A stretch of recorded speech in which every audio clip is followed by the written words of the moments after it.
I learned some time ago, which seems like another life at times, a different person altogether. I come from a broken home.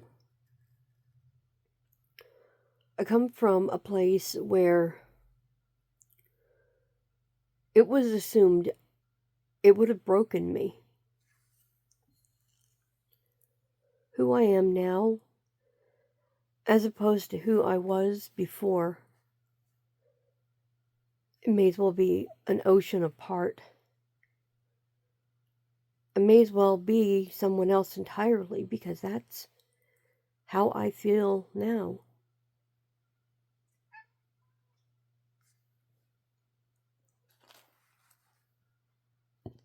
My life has never been particularly easy.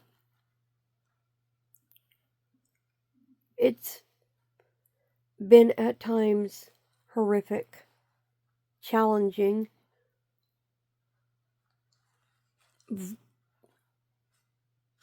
so unbelievably cruel, nightmare inducing, which for years I've been contending with nightmares. Before that, though, before I had nightmares from practically the time I went to sleep to before I woke up. And a lot of them I remembered. Some of them, thankfully, I didn't. Although I think the ones I remember are the ones in time I forgot. Once I woke up.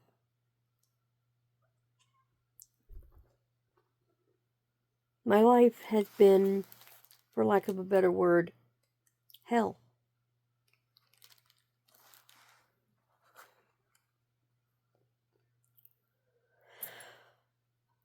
To this day, I'm still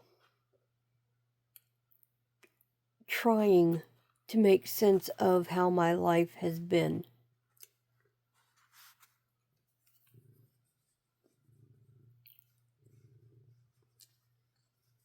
If somebody would have said years ago, your life is going to improve, but there will be loss, the likes of which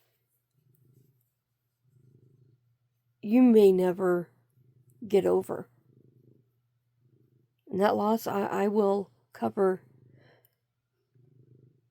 But the thing is, my story is full of pain and sorrow and twists and turns, not unlike some of the movies that people like to watch, as if they have some kind of macabre fascination with pain and suffering. Anybody who's gone through pain and suffering,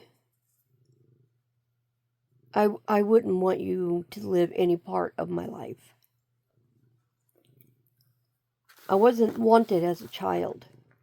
The family I was a part of wanted nothing to do with me.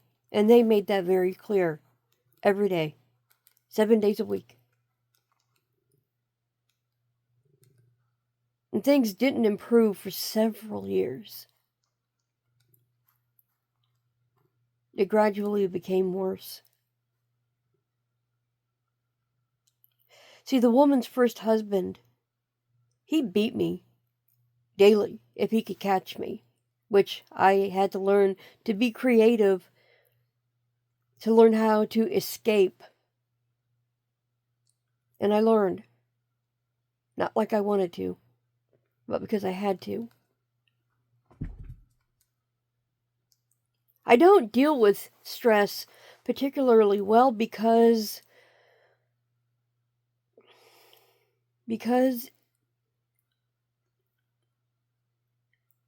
everything I've dealt with, everything I've done in my life has taken a great deal of strain, strength. I'm not particularly courageous, but I don't exactly back down either. This is part one of a story that people may think of being as fantastically overdone, or I'm exaggerating. Believe me, I wish I were. It's just part one.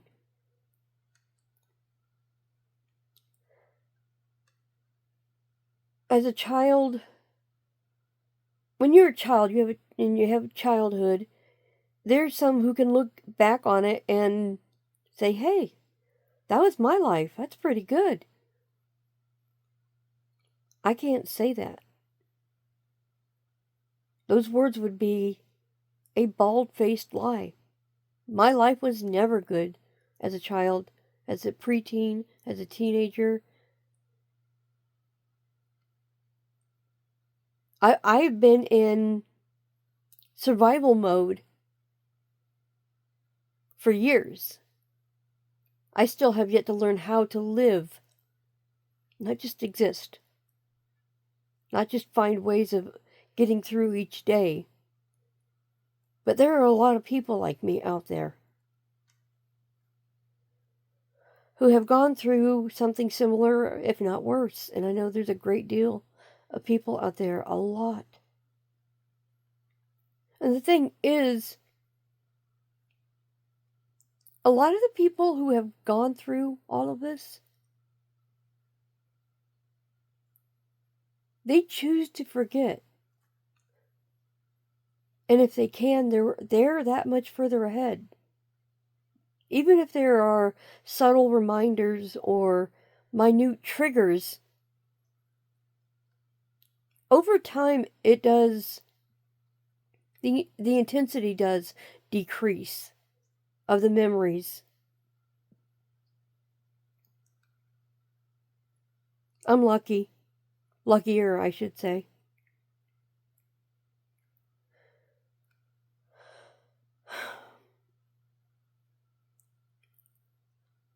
I can't begin to try at times to think about everything. To think about why I was given such pretty gifts or nice pets only to see them murdered in front of me. Or kicked or beaten to the degree they died. I was hated that much by them, by those people. They hated me. And to this day, I still don't know why. The woman had 3 daughters. Those 3 not to be touched by her husband. I was free game though. I was there for him to take out all his hatred and aggression on. So much so that I have literal physical scars. Mental and emotional, too.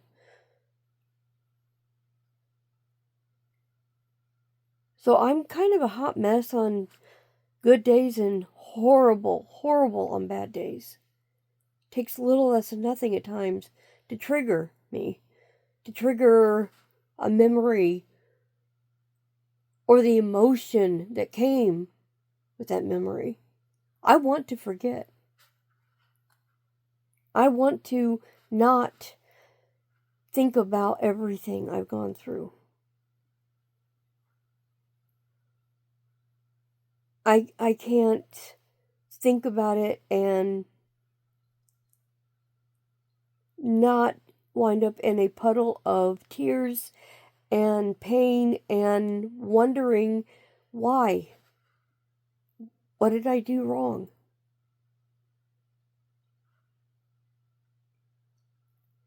The woman eventually divorced her husband. Hated me for it. Accused me of wrecking her marriage and her life.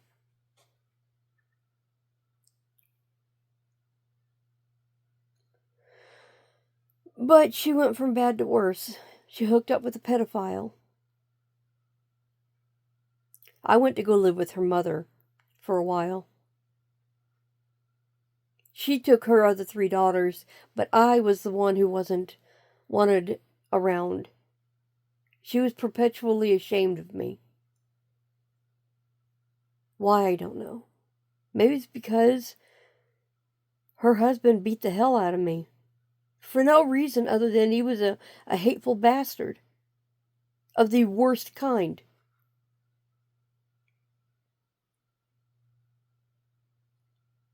But she hooked up with a guy, I think so that she didn't have to pay that much for rent. And I found out he was a pedophile on a Saturday morning when he called down to her house and said, "Hey, bring your daughters here. They can all watch cartoons."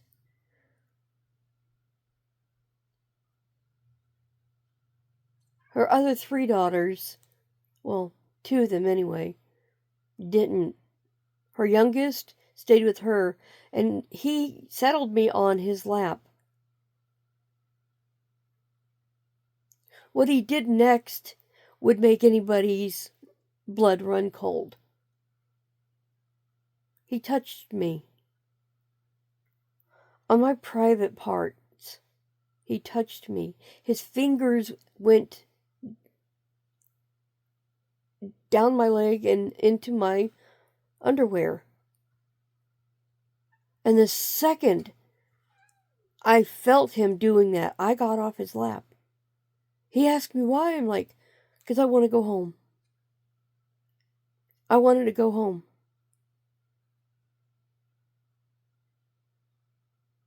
See, the woman didn't care about me. I tried to tell her for years what he was doing. He tried several times for 4 years to rape me. He always wanted me to touch his thing. Or to stroke his thing. So that he could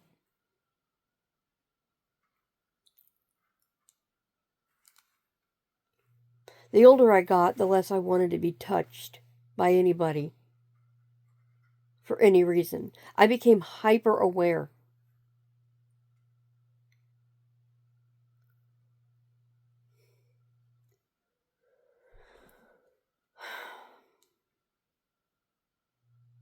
I still tried to tell her what was going on.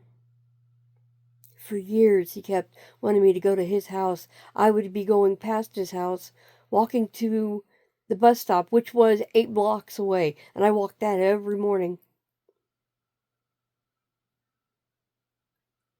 And he would open his door. So I got to the point where the second I was out of that woman's house, out the door and on the road, I was running. And then he would start offering me money to do stuff.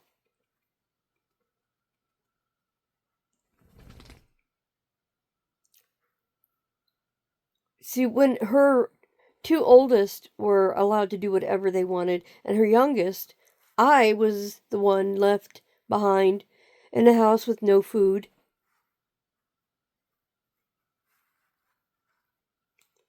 They might not remember, and the woman has since passed away, and her first husband passed away.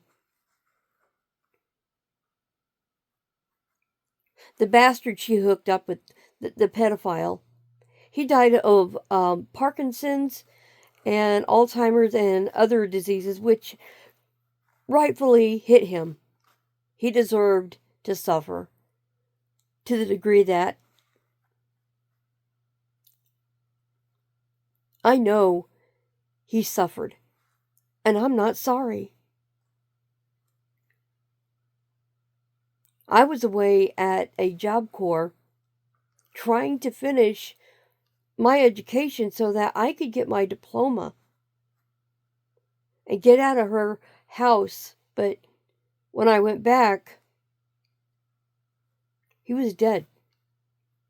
I didn't want to go back to the bitch. I had nowhere else to go, though.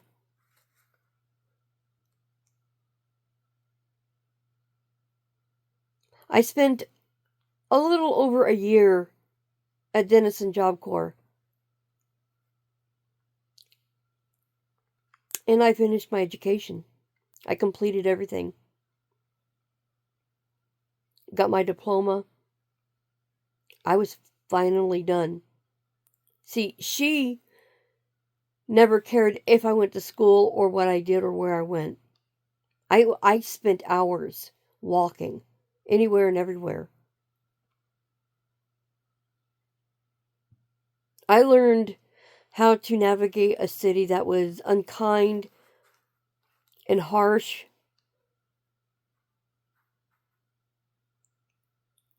What caused me to be on the streets, to live a life not suited for anyone at all.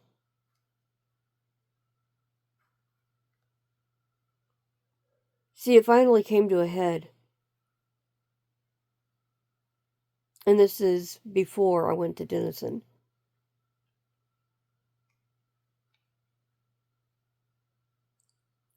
He tried. And then when I told him never to touch me again, he threatened to go after the woman's youngest daughter. And I went and told her what he said. So she grabbed her .38 pistol, went to his house.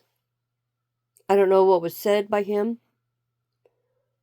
I don't know how much time even passed, but she came back screaming at me, calling me foul names, wishing me dead, wishing she'd never brought me back with her. Although I wish she hadn't either. I didn't want to be there.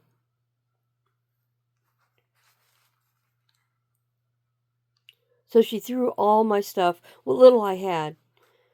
Because when I was in school, I had to wear the same outfit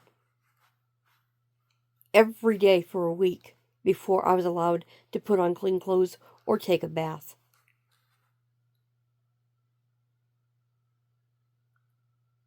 That was a part of the reality of a life that I thought would never end.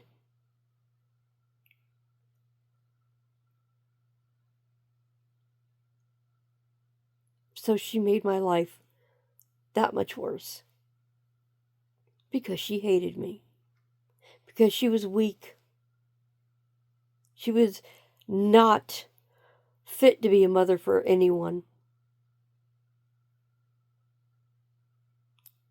She went to school, learned shorthand,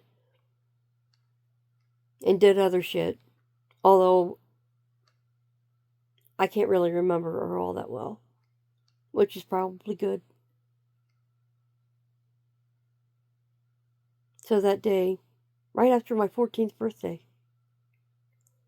she called the cops on me and had me removed.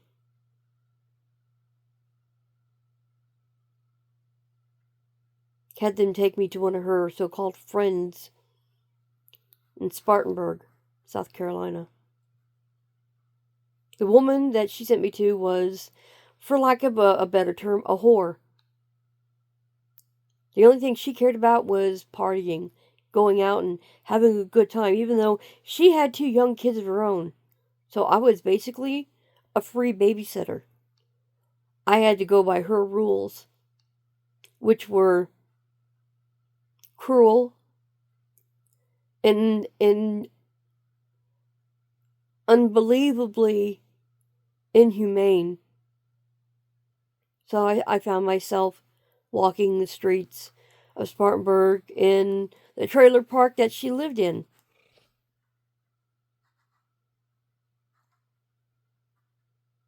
All because the woman hated me because she would rather believe a pedophile than a child who had been sexually abused and came damn close for years to being raped by him.